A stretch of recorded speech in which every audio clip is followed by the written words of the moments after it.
goes back to God. Here with me is none other than Rolando Delgado, little Cuban on there.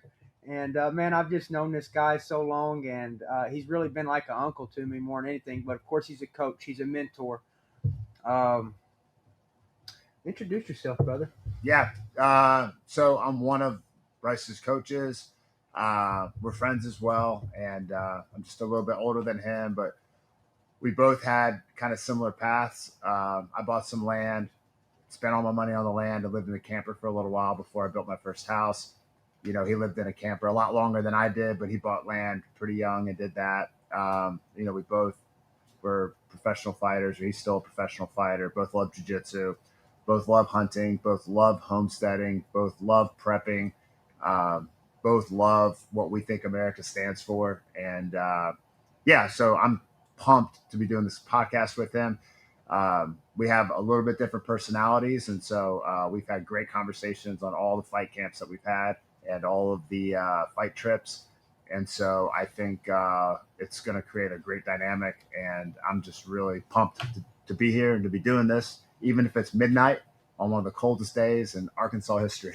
Oh, dude, it's freezing right now. If you go out there and pee, it's going to freeze up your wiener. Freeze the pipe. It's going to freeze the pipe, brother. So the dynamic between me and Rolly, dude, it's amazing. And we disagree about just as much as we agree about, but the love is still there. And that's what's going to set this podcast apart from other podcasts, because you're going to see me and Rolly just talking back and forth. And the biggest disagreement, of course, is I believe the Bible is literally true, word for word, as it was written. I believe everything out of the Bible, that Jesus died 3 days later, he rose from the dead. Rolly does not quite believe that. But this podcast is going to reveal his transformation, because I've been praying it on him. And by the end of this, he will worship Jesus, because that's just how God works. God's timing is perfect, and God wants to see this open dialogue between a believer and a non-believer. And not too long ago, me and Rolly's conversations were all about how we came from monkeys. And because I wasn't a believer just 5-6 years ago. I was not a believer. And most people have this misconception that I'm just this perfect man of the Lord because I get up there on the microphone and praise Jesus Christ. I went through a dark period in my life where I was wasting my life away. And then I called upon the Lord, and he saved me. And I'm going to share my testimony later, because most of y'all is probably tired of hearing it. Some of y'all who ain't heard it, it is incredible. It was a supernatural experience. But, everybody's testimony is not going to be something supernatural. You can actually reason that God exists and that Jesus is God by pure logic, and by understanding history, by understanding the Bible and how it's true. You can reason that Christ is Lord. Jesus Christ is Lord. So that's what's really going to set this apart, is we're going to be talking a lot about that, and conspiracies, and fighting, and redneck stuff, so it's going to be a great time. Yeah. And we this podcast, Bryce just got back literally like a couple hours ago from the inauguration. So I've got some questions on that. But as far as like the religious stuff's concerned, I'm not an atheist. I was at one point. Me too. And I do believe in intelligent design. And so I'm extremely open-minded. And quite honestly, I have to give that credit to mushrooms, because I was a very linear thinker at one point in my life. And I didn't even believe in intelligent design, and now I can't not believe in it. So I'm very open-minded. I like studying the Abrahamic religions specifically, and I know very little about them. So, but it's very interesting to me. So I welcome these conversations, and we'll view things with a critical eye, with respect, of course. But dude, it's super awesome. So. You think we should flip in and start talking about the inauguration now, or am I jumping ahead? Well, the first time we met, I got to tell them about the first time we met. So I was training. I was 16 years old, maybe 17 at the most. But Rolly was a pro fighter at the time. I'd maybe had one amateur fight, probably not even. I was just training for my first fight. There's this dude in our gym. It was called Barada, run by William McLaughlin. So I was training at Barada, Coach Willie says, "Hey, I'm going to bring in this guy. He's pretty legit. Y'all going to train with him today. Don't worry if he beats you up, you know." And I'm just thinking, well, who is this guy, you know? And Rolly walks in, and it's not what I was expecting. He's tall and skinny, you know what I mean? And the best fighter in our gym was this guy named John Chitwood, and I'll never forget. They started out sparring, Chitwood and Rolly did, and Chitwood, who is a beast, man, he pushes Rolly up against the wall. Rolly does this crazy kung fu move with his heel, and he does it all the time. And he heel smacks him in the thigh, and drops the best fighter in my gym with the shot to the thigh. I mean, it's unlike anything I ever seen. So that was my first Rolly experience, and man, I had to share that with y'all. I remember the day, and yeah, his like first coach, number one corner man, is like my best friend, and Willie McLaughlin, and that's really how we met. And I remember that day. I came up to Cabot and sparred, and it's just like a cheeky little thing I do, and I heal people, and I have this weird timing with Let's it. see if I can get my leg up here. I'll show you what he done. He went, boom. Yeah, I mean, And dude, it works. I'm not kidding you. It dropped the dude. yeah. Don't try that in a street fight, though, man. He trained, and you know, he practiced that a couple times. So don't rely on that. Well, hey, let's. Thanks for telling that story. It makes me sound like a badass, so I'll take it. But dude, like, life's wild. I remember being at, I was working your corner. I forget who you fought, but just looking over and seeing Trump there and just realizing That was the Emmett fight. Was that the Emmett fight? That was the Emmett fight. I remember So Trump. Yeah. he was like 20, 30 feet away. And I was Yeah. like, this is wild, you know? And I remember your last fight against Crone and Dana White coming back and saying that Trump had texted him to Yep. tell you congratulations. And then you get the invite to go to the inauguration, which is just wild. So first, the first thing I want to ask you is like, what was the most, like, we'll talk about a lot of it, but what was the most memorable thing? Like, what was the thing that you left going like, oh, wow. Hands down, praying over Conor McGregor. All right. Hands down. And, you know, I knew about a day before that Conor McGregor was going to be there. And I knew that I was going to approach him. And I was thinking, what do I say to an Irishman, you know, that I've never talked to before, that we're just kind of worlds apart. I don't know nothing about this guy. And I thought, you know what?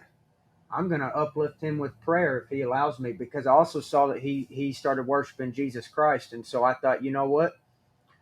This man's going to let me pray for him. There's no doubt. And I actually prayed Ephesians over him. Ephesians, I marked it in my Bible with sticky notes. For y'all that don't know this verse, let me show you real quick. This is Ephesians 6:12, and this is what I prayed over Conor McGregor. Of course, the prayer started with just thanking God for who he is. I asked for repentance, that we would be forgiven for our sins. I just told God how magnificent he is and that he's the creator of all, and thank you for everything he does. And then when I got into really focusing on what Conor McGregor needed, I went Ephesians 6 because it's something specific that I think that he needed. And so here it is, Ephesians 6:12. For we wrestle not against flesh and blood, but against principalities, against powers, against rulers of darkness of this world, against spiritual wickedness in high places. So right when I said Ephesians 6:12, you could see in that picture, Conor had me in like a plum grip, a collar tie right there. And, you know, you can feel each other, obviously. You can feel every little movement. You can hear each other's breath. When I said we wrestle not against flesh and blood, brother, I kid you not, it was like Conor got shocked by electricity. He just perked up and he went stiff as a board and just, I don't know if he just perked up 6 inches or what it looked like from afar, but I could feel it because his hands were on me. I could feel his breathing. I could feel everything. And it just sent a jolt of electricity through his body. And brother, I'm telling you, that prayer hit him. And now I prayed to God the day before, God, let me pray a proper prayer over this man so that it reaches his heart. I prayed for the Holy Spirit so that I could connect with him. And so, we talked a little bit and I thought, oh, this is pretty cool. he said, "Hey, I'm going to add you on Instagram." I said, "Okay, I'll add you back, brother, and we're going to talk on there. And I want to train, and he wants to train too." And I thought, I might not ever see him again, and he's so busy. You know how it is. He's a bajillionaire. I mean, you wouldn't believe how famous this dude is. I mean, everywhere he goes, bro, there are 100+ people. So I'm thinking, hey, he's really not even going to remember me. The next day, he comes up to me and he says, the first thing he says, "Brother, that prayer, it resonated with me. That's what I needed. I am fighting these demons." And Yeah. that's what he said to me. And I said, "Well, brother, that's the Holy Spirit. And I asked for the Holy Spirit to bless me and to be able to bless you through that prayer." And that's what happens when you pray. And let me say something too. Why I picked that prayer, that Ephesians 6. You can say what you want about Conor McGregor, but he is not a rapist. Okay, um, he's simply not. And so I picked that prayer because I know, I don't believe, I know that Conor McGregor is under spiritual warfare. Now, nobody ever said nothing bad about Conor McGregor until he wanted to run for politician. And now, oh, he's a rapist. He's this. He's that.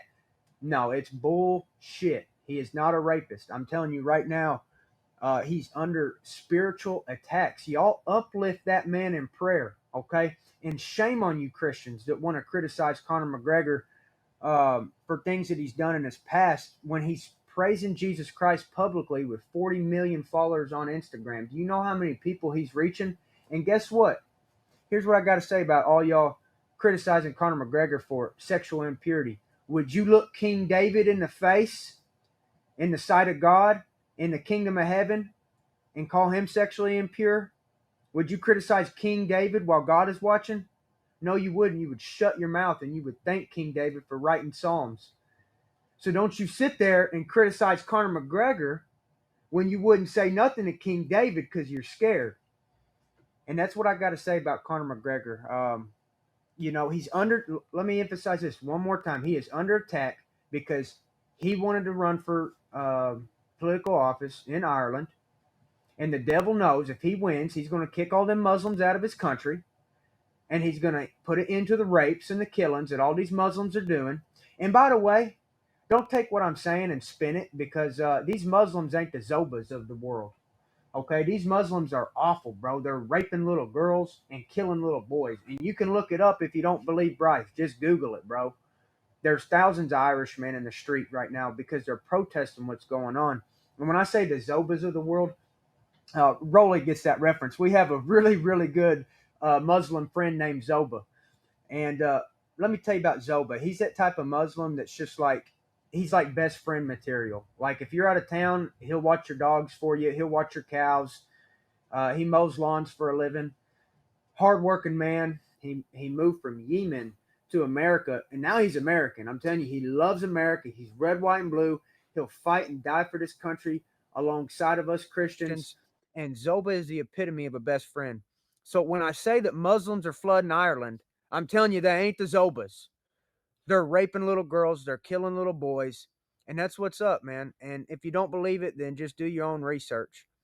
I mean, essentially, what you're saying by referencing Zoba is that not all Muslims are bad, but there's a majority of these, certain crimes are happening in certain parts of Europe that are predominantly immigrant based, and a lot of them are Muslims. And so you're referencing the Muslims, but you're not casting shade on all Muslims because That's right. you know good Muslims as well. If I'm not trying to speak for you, but That's exactly what I'm Yeah. trying to say. And Irish has its own culture, and they live in Ireland, and that's where they want to live, and that's their spot.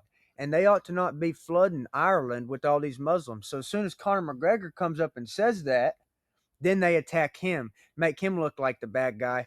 And like I said, everybody wants to criticize him for sexual impurity, but those same people wouldn't criticize King David for what he done to Bathsheba. Okay, so I'm just telling you, all men fall short of the glory of God. And Conor McGregor is now my friend.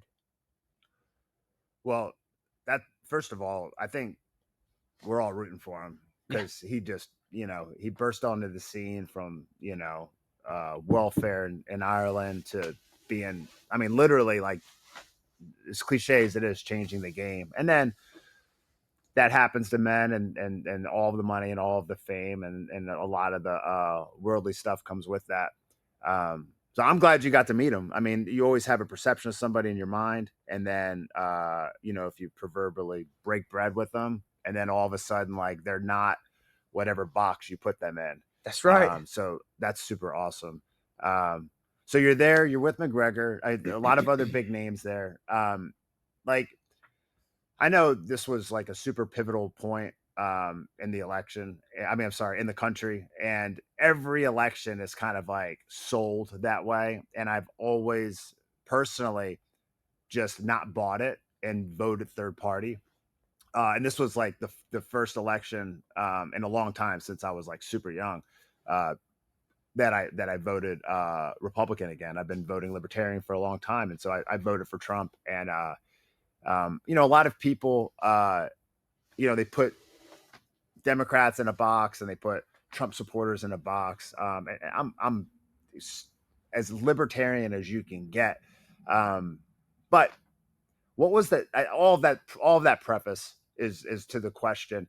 The real energy there, was it like we get to be here, we're having a lot of fun, or was it, oh my God, thank goodness he won. I'm pumped about the changes. I'm pumped about, shutting the border down. I'm pumped about cutting, ridiculous spending. I'm pumped about getting rid of DEI stuff. Like what was the energy like?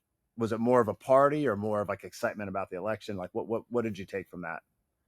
I mean, everybody was filled with joy and happiness.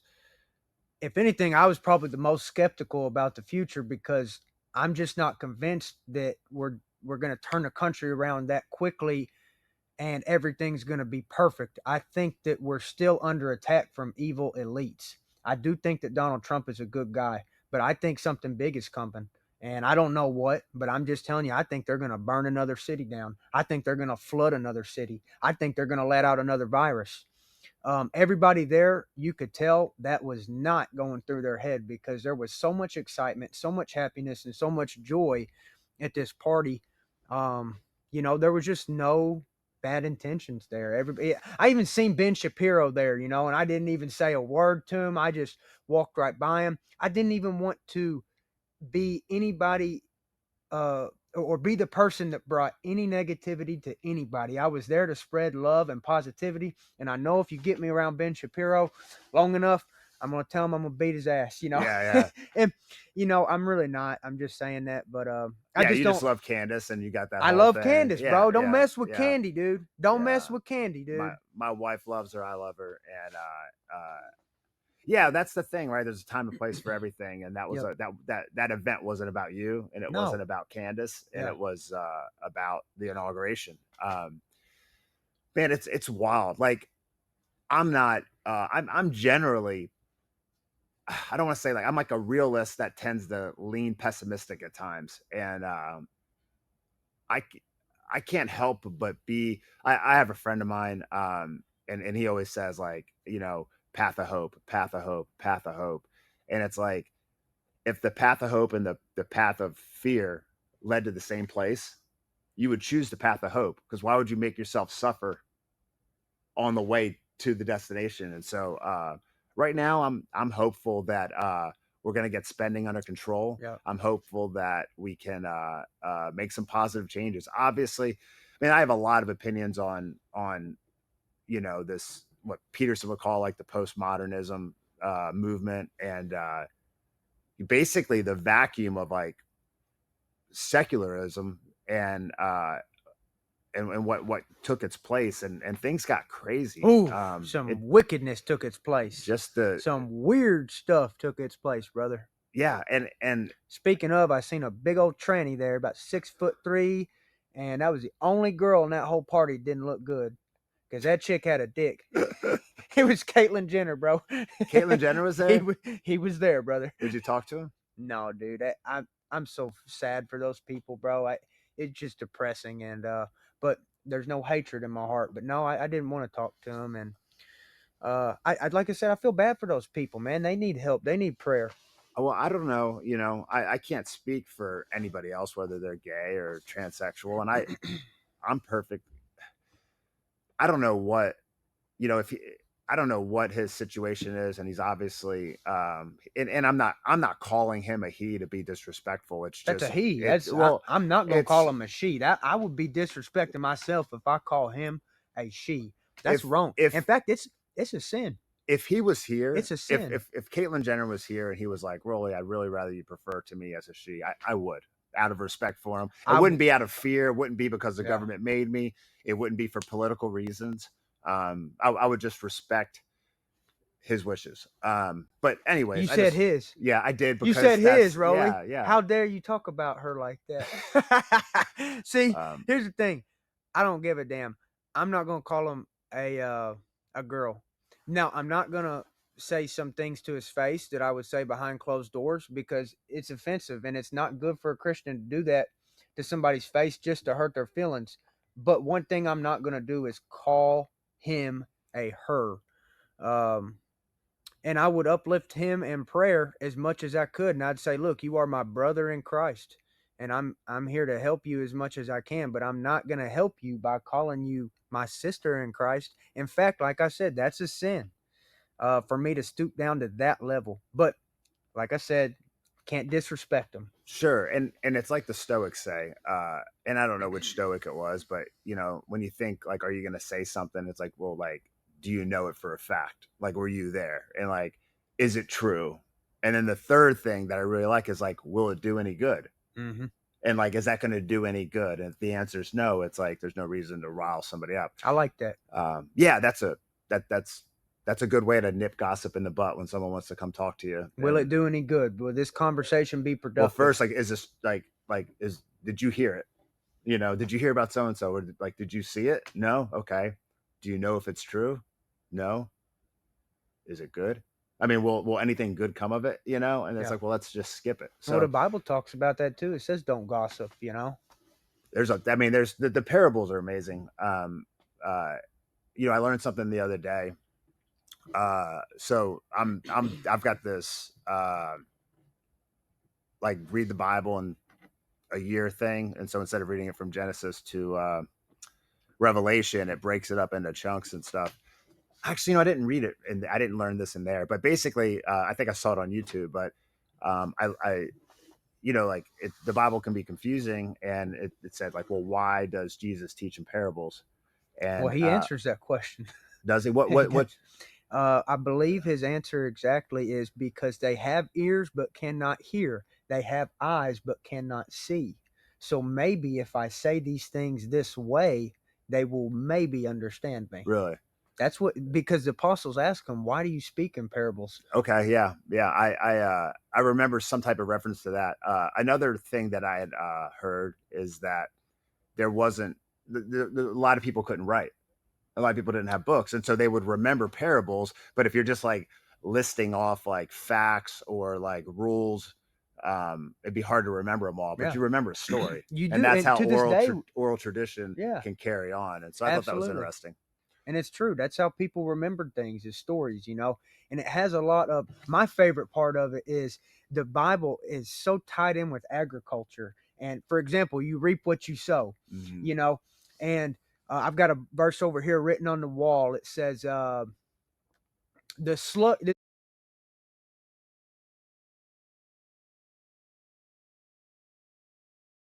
is Proverbs 24. It goes back to agriculture, which is kind of a parable for life.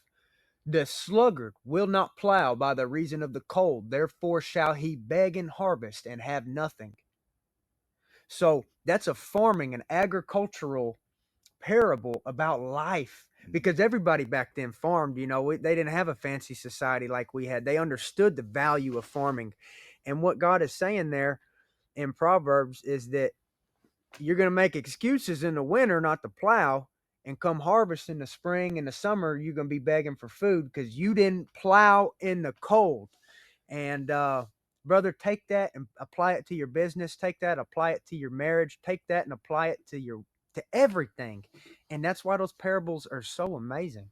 Yeah, that and that parable is relative to the early settlers of this country.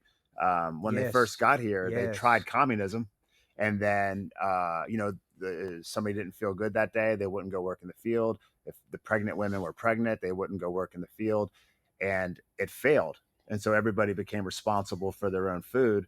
And then everybody gets up and they get to work, whether, you know how it is. Yeah. Like when it's your business, anybody that owns their own business, you wake up and you don't feel good, you still go to work. That's right. But when you work for the state, you work for the government, it's like, I got a sick day, I'm going to burn it, And that's like the great example of like, if that kind of matches that story. So absolutely. Yeah, I love, and I think, like I said, I like kind of reading, and I haven't read again, I'm interested in the Abrahamic religions, but like a lot of these stories, like they are great stories and I like reading a lot of the Stoic stuff. Like truth is truth, and so it lasts. As long as we're going to be around, it's going to, the truth is going to be the truth, and so it's neat. So Conor McGregor, that was a big deal. Everybody was super positive. Like what else about that trip? Because man, that is like, I'll probably never get the opportunity to be at an inauguration. I would love to take my wife to something like that, to have that experience with my when family. I'm governor, you coming, buddy? Man, well, the biggest takeaway, one of the biggest takeaways was how beautiful my wife is. Dude, she just stands out in a room full of hotties. She just stands out, bro. If your eyes work, then you know what I'm saying, bro. I mean, look at that picture of her. She's stunning. She fancied her hair up that night, but so I got to give credit to Aaron. And then the people that I was around, I got invited by Tucker Carlson's crew. So Tucker Carlson has kind of like the Charlie's Angels, but they're Tucker's Angels. He has 3 chicks that work for him. There's a picture of all 4 of us in there. But anyways, these 3 women are phenomenal. They know all the celebrities. They know Mike Tyson, Vince Vaughn, Tony Hinchcliffe. They know all these people. So they're introducing me to these people, man. Oh, you got to meet Hinchcliffe. Oh, you bet, brother. Dude, he is a riot. Yeah. I'm a huge fan. Me too. I'm a Kill Tony fan, man. I've watched it so many times. Yeah, we talked about Ralphie May. He said that Ralphie May was one of his best friends. Now, Ralphie May's a comedian from Arkansas, so I'm partial to him. So, of course, I brought up the great Ralphie May to Tony Hinchcliffe. But, yeah, dude, it was awesome. Yeah, I sincerely, I am super pumped that you got to do that. I'm pumped Aaron got to do that. And let me say, like, you guys, people will ask, like, oh, man, is Bryce just putting on an act? Is Bryce, he doesn't really believe that or this or whatever. I'm here to tell you, like, Bryce is authentic, first of all. He's obviously very eccentric. And I'll say this behind his back and to his face, like, he's crazy. Yeah, there's a spectrum of crazy, but he's on the spectrum of crazy, right? But obviously, like, we're friends, right? He's honest and he's very literal.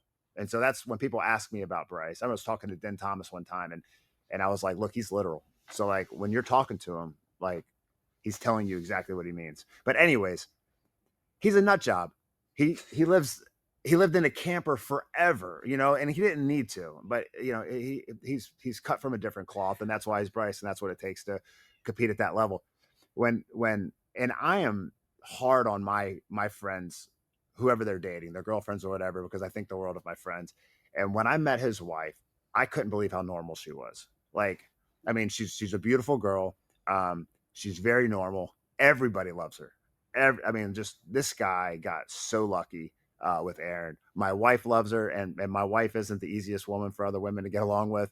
And I mean, they're really good friends. And so I'm just amazed, because this guy here, like, girls, there's tons of girls that want to be with this guy, but after a weekend with them, they're packing their bags and they're running home. That's right. And he knocked it out of the park with Aaron. I love her to death. She is an absolute sweetheart.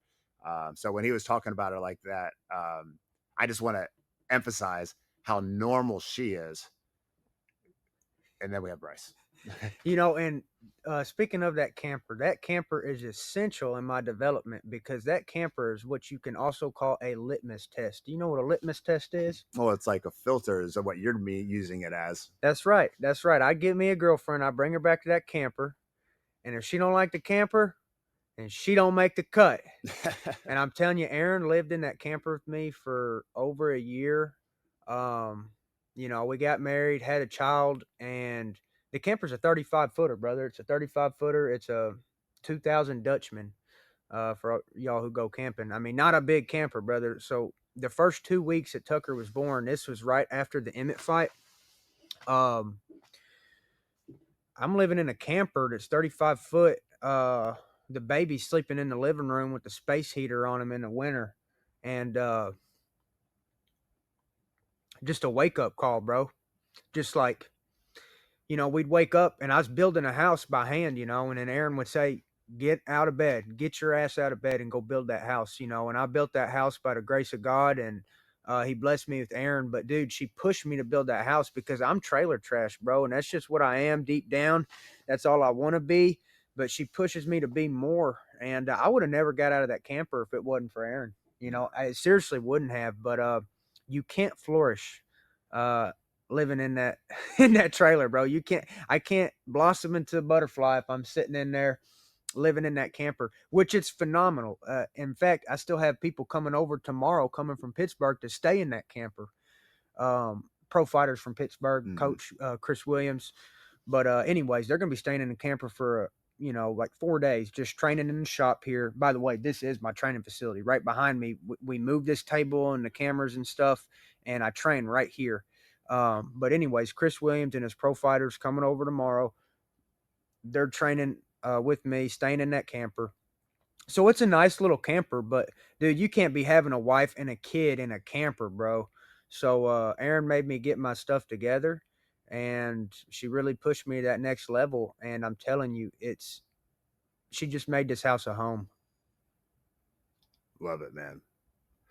I can relate to that too. You Yeah. know, I really can. My property was super messy when my wife moved out there with me, and then now it's like people that had saw it before, they come out there now, then like they know like she's been the driving force at that and making it a home. And Your house is perfect. It's a 3-story house. It's not lavish like a mansion with all this excessive space. It's just big. It's not a mansion. It's just big. It's nice, 3 stories. And you know my favorite part about the house? what's that? The wood stove. Yeah. I love a wood stove. I'll have a wood stove in my house to the day I die. I love a wood stove. That's it's not really on topic, but like it's wild to me, and it shows like the average American's like ignorance and reliance on the grid, that people just don't put fireplaces or stoves in their houses anymore. And like if the grid goes down for any amount of time, like it's freezing out You right might now. die. It's freezing here in Arkansas. It's under, like, it's like 20 degrees outside. It is frigid cold. Get a wood stove, dude. Isn't that crazy? People build brand new houses, brand new subdivisions. There's not a single $100,000 car, $100,000 car, yeah. $20,000 watch. You don't want to spend a couple thousand on a wood stove, you dummy. Yeah, I think it's crazy. I think it's absolutely wild. I mean, like Texas had that bad storm a couple People years died. ago. People froze to death in their Yeah. damn home. Yeah, there was a time where people grew their own food, Yep. right? And they had backup contingencies. They had wood stoves, and even now, like a lot of people like us, I've built 3 houses. All 3 houses have had a wood stove. And You bet. I of put a course we wood enjoy stove it. in a camper. Yeah, you did. You ever seen a wood stove in a camper, buddy? Yeah. Well, come on over. I'll show you. Yeah. So, anything else about the inauguration? I think that's the big deal. And then you can show me some of this proof of biblical, historical stuff that you wanted to talk about. But before we get to that, I mean, I just can't, like, I wasn't there. So, like, seeing you in a tux was hilarious. But you dress up nice, man. Thank you like, very so much. just like, and it's hard to look good next to your wife, but you got that suit on, and it was a great tux, man. So Thank you so much. You did your thing. Yeah, my favorite part was the red tie, the white shirt, and then the blue pocket square. Did you notice that? I didn't notice the blue pocket The red, white, and blue, bro, especially up against that flag, it just screams America. Mm-hmm. And that's the look I was going for, and I'm trailer trash, but I was fooling them. Yeah. Hey, no, that yeah, I did just to see you get that experience was amazing. I mean, the whole like honestly, like this whole thing. Like I'm excited to be doing this podcast. We're gonna talk about all sorts of cool stuff. There'll Yeah. be episodes where we're talking about different meals that you and I have cooked with wild game, and we'll have all of these great stories and stuff. But like, kind of just being a part of your journey. I remember one time we were in the cage. I don't know if it was the Edson Barboza fight or another fight, but like you won. Maybe it was Charles Rosa. No, it wasn't Rosa. There was a crowd, and I remember telling you like just stop and just take this in for a minute, like be present, and like there's just like these different like amazing milestones in your fight. The first fight in the UFC, pulling that off against an extremely tough opponent, hitting the twister. It was just like That's one of my all-time favorites, bro. yeah, yeah. If I think about that too long, I'll just start crying. Just That, amazing, dude. and an amazing trip. We had a great time in Washington. Yeah, You you ate made all that that sketty. pho. Yeah. Oh, Oh pho. my Yeah. God. Yeah. You ate Yeah. all that. I was so worried about you making weight, and you just dropped Yeah, I it was all off. 67 on that week. Scared me. I was on the phone with his. I skipped a day to visit some family right outside of DC, a couple hours, and I was on the phone with William McLaughlin. I was like, dude, you got to get him under control. Like he's eating all the sodium. Like he's not gonna. I was like, I had all this anxiety. That was a big one. When you had the Rosa fight, that was a big one because Rosa had a lot of hype on his ground game at that point, and he was really hyped up. And so I was really interested to see that dynamic. And then it was just such a one-sided fight. You landed a few twisters, just we didn't get the finish from that, but that was like a great milestone. And that's when you got the camo shorts, Mm-hmm. so That's that right. bled into that. That's right. And then for another big one for me, like there's all these milestones, like the Andre Philly fight. The Andre Philly was the fight where I felt like that was the fight that was going to break Bryce into like that made me a ranked man, fighters. bro. Dude, That fight made me a man. I broke my hand in the second round. He busted my face open, and I just remember being in a lot of pain that fight, and just questioning myself, but then at the same time, just thinking it don't matter. Just keep fighting. Just keep fighting. And I never thought that I was out of the fight, but you were winning the fight. I was concerned though, because I knew something was wrong with that hand. My left is my power hand, so that, like I said, that fight made me a man. Yeah. I became a fan of Philly's studying his film for that fight, and I knew that was a fight that was going to be a breakout one for you, and then it was. And then there was the Edson Barboza fight, and I remember telling Dean Thomas, I was like, he's going to outstrike him. I said that about the Philly fight as well, and he did, and that means a lot that you did that. And then the Edson Barboza fight was just an amazing one. So like all of these different things that were happening in your career, and then to see you at the inauguration, like get invited up there, just like you say, like you've been blessed, and it's also a result of you just being authentically yourself. Anyways, I'm super, super excited about the fact that you got to be there. Like that's just insane. So one really cool part was that, so there was two balls that we went to. One was in Union Station. That was my more favorite one, where I met Mike Tyson, Vince Vaughn, Tony. I really loved that. But the food was actually better at the first ball that I went to. They served all you can eat mussels and oysters and shrimp. Oh, bro, I went in. I sat by that damn mussel line. I know you murdered it. I know. You just plate after plate after plate of mussels. I ain't never in my whole life had all you can eat mussels. I mean, I was beside myself, man. I loved it. Amazing. Well, what are the we're gonna talk about Mount Sinai? Am I saying that correctly? Absolutely, Mount Sinai. That's right. So what we're gonna focus on here for just a little bit is things in the Bible that a non-believer needs to see. If you do not believe that this Bible is true word for word, I want to show you some stuff, and I want to start out by showing you what I believe is Mount Sinai. It's a picture of a mountain over there in the Middle East. Basically, in the Bible, Moses goes up to the top of this mountain, and God sets it ablaze. And this mountain burns and burns and burns, possibly for 40 days, I believe it is. I've also been hitting the head a lot, so if I get my days mixed up or whatever, the mountaintop burns, okay? Let me show you the top of this mountain over here that I believe is Mount Sinai. And when you look at this, guys, which me and Rolly, we can't see it too good. We got Ghost Man pulling it up. That's it Well, right you can there. see it's Ghost Man charred at the top. charred, brother. And by the way, guys, Ghost Man's our camera guy, our what you call it, electronic guy. What's the word I'm looking for? IT for IT, sure. baby. A Ghost Man, we can't really say much about him. He's killed a lot of people. He don't really go out into town that much. He's just kind of he's a crazy Stays man. in the backwoods. Stays in the backwoods, brother. And so Ghost Man, he knows his electronics, but he don't want to be talked about. He don't want to be seen. And so we call him Ghost Man. But Ghost Man's on a computer right now. He's pulled up a picture of what I believe is Mount Sinai talked about in the Bible. So what interests me more than anything is I want to hear, what does a non-believer say about this mountain? How does the top of a mountain stay intact but get perfectly charred? There's no trees around it to burn, and the rocks themselves are burnt, and it's a nice, crisp, straight angle of burn. It's not just like jagged burns. You can tell one top of the mountain was burnt and the bottom was not. So what kept that perfect line of symmetry for that burn to occur? Because if it ain't the story out of the Bible, brother, I don't know what it is. And what is the story out of the Bible? So Moses goes up to the top of Mount Sinai. This is an Exodus, I believe, which I need to read all of this, okay? I am not a Bible scholar. If I get something wrong, don't tell me I'm going to hell, okay? I'm trying to preach the gospel to people because I love them with all my heart, and that's what Jesus Christ commands us to do.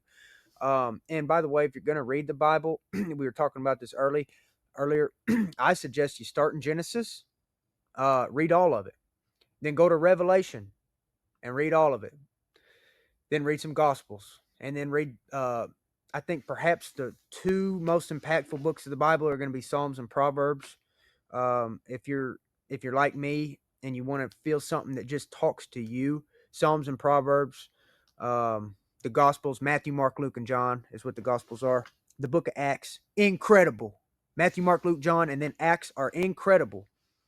But I started with Genesis and went to Revelation because it's kind of like cheating. It's like watching the beginning of the movie and then the end of the movie, and then kind of grasping everything that's going to happen in between coming afterwards. That's how I like to read it. But some people like to start at Genesis, then go Exodus, Leviticus, just read it in order. That's not how my brain works, and that's not how I like to read it. So I suggest you read the Bible however you want. But personally, I went Genesis and